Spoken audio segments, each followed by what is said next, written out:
Zandevazan Mumekuni yataluraku Otutuwazi yao Dia besane Detiketikia Dia dalako Zandevazan Nabahakuta natini maru Napipalis Napitumani Apena hita fana saru kyaru Saratare Matuna babuai Saratare Nusara panai Sitan nareu Nefasi aizafa Ewani lakweu Libanzinai Mandrai nitanaku Manurukai Nyamsun yanaraku Jirenareu Izawane fato Mandela feu Ewo Zandevazani Numahalala ni tantaraku Saruku sara pambola izyani Namadibadikya yanaraku Zandevazan Anisante na besityavana Syandelebur paulu na hiyani Kalipayita patiyavana Malalizan Lisyana kabina Masapizan Runamanatina Paizyani Sadi masikyanu Nutsutsabe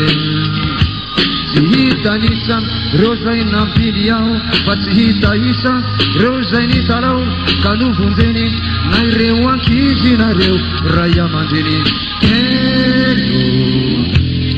Zandevazani Nandela mandi wanzanani Angata kunrai aliambunyani Bahande taran syanarani Zandevazan Irai chumba hufati ruvana Sentwinsunyao na hifumani Satini fukwe faturuvana Fantatareu Fatina takakuri Fantatareu Fati hibudinsun Nefana izani Niyembu nazide Nifetsenyani Nalifuadi Nifanduluranai Sinyadiadi Zenifanobanai Tantaranai Kanatunga hayanau Zahiri zai Sayu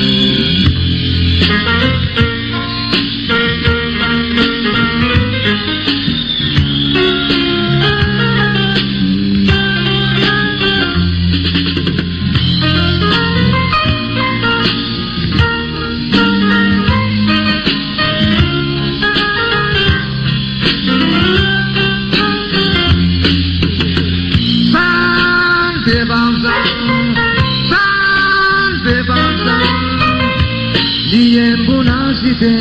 Nitwetsenyane